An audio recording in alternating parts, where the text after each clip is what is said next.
jours. Le peuple guémina est en deuil. Le clan Akagban pleure l'un de ses dignes fils. Le royaume Lola et son trône ont perdu leur roi. Le roi est mort, vive le roi.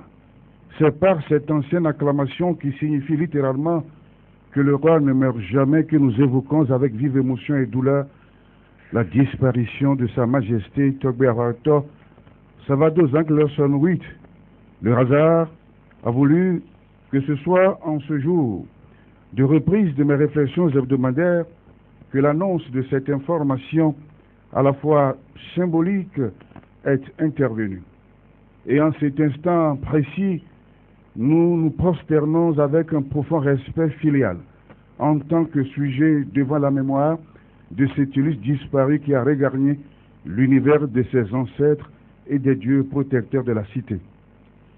La mort d'un roi représente dans la cosmogonie guémina un des moments les plus importants du royaume.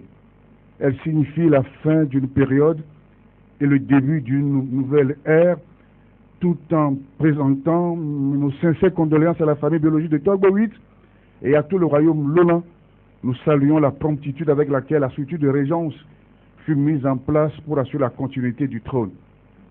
En effet, dans l'univers guémina, le roi a un double corps, un corps physique et un corps symbolique et mystique. À sa mort, ces deux aspects de la figure royale sont clairement différenciés. L'être humain est mort, mais son corps symbolique continue. C'est pourquoi l'observance d'une plus ou moins longue période de deuil s'impose pour toute une série de cérémonies rituelles pour préserver la mémoire du roi et assurer la continuité du trône après sa mort. Togbe Awarto est rentré dans l'univers, dans l'historicité du temps, et c'est toute la fibre cosmogonique du peuple guémina qui est ébranlée en attendant sa reconstruction prochaine. L'histoire aurait retenu que c'est en cette même période de mousson, ce vent frais qui souffle sur les territoires fluviaux lagunaires sur mer et qui emporte bien souvent, selon la légende, les dignes fils du terroir, qu'il fut intronisé comme le 8e roi de la dynastie des Lawson sur le trône de ses ancêtres en 2002. Et après seulement 19 ans de règne, il regagne l'au-delà pour rendre compte de ses actes à ses aïeux, de ce qu'il a pu faire sur terre quand il était aux commandes des affaires de son clan. Que les dieux de la cité daignent le recevoir dans leur mystère et que les membres de nos ancêtres intercèdent pour lui, étant devenu lui-même désormais esprit à vénérer dans la communauté des saints de la religion Guin. Il fut un roi ouvert d'esprit, doué d'une sagesse fort remarquable.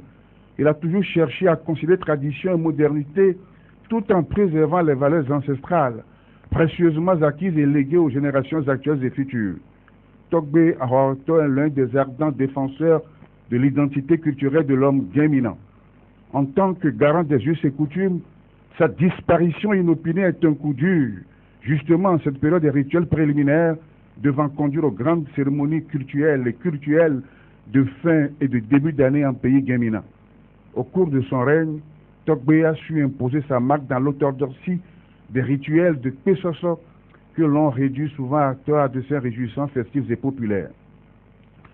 Le règne de Togbe VIII a connu aussi quelques soubresauts, des périodes de secousses en liaison avec l'actualité politique de notre pays.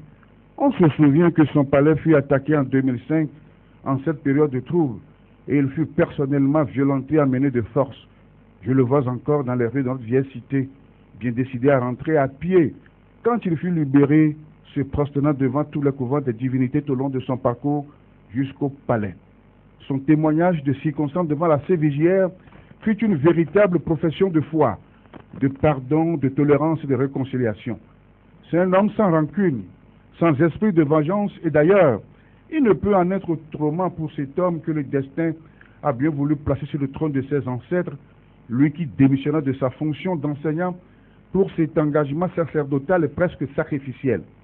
Derrière l'image du monarque qu'il incarne parfaitement bien et il en impose, se cache un humain, un sourire devenant du tréfonds de son cœur qu'il aime bien partager avec tous ceux qui ont eu la chance de le croiser. C'est un roi bien proche de ses sujets, de leurs préoccupations au quotidien, à qui nous rendons hommage en cet instant. Mais au-delà de cet hommage, qu'il me soit permis d'exprimer tout mon vif regret et ma plus profonde consternation et colère contre la façon dont l'annonce de la mort de Togbo 8 a circulé sur les réseaux sociaux, sans aucune annonce officielle des voix les plus autorisées. À peine le roi a-t-il rendu son dernier souffle que ces médias sociaux devenus plus puissants que les médias classiques ont vite fait de propager la triste nouvelle, sans aucune retenue, sans aucun respect des règles coutumières à la matière. En cette période d'abstinence et des interdictions en pays guéminant, on n'annonce pas sur la place publique la mort d'un patriarche, à plus forte raison la mort d'un roi. Je parie que certains dignitaires du trône n'étaient même pas encore informés quand les réseaux sociaux s'étaient emparés du triste événement, allant jusqu'à diagnostiquer le mal qu'il aurait emporté. C'est aussi une maladie de notre civilisation.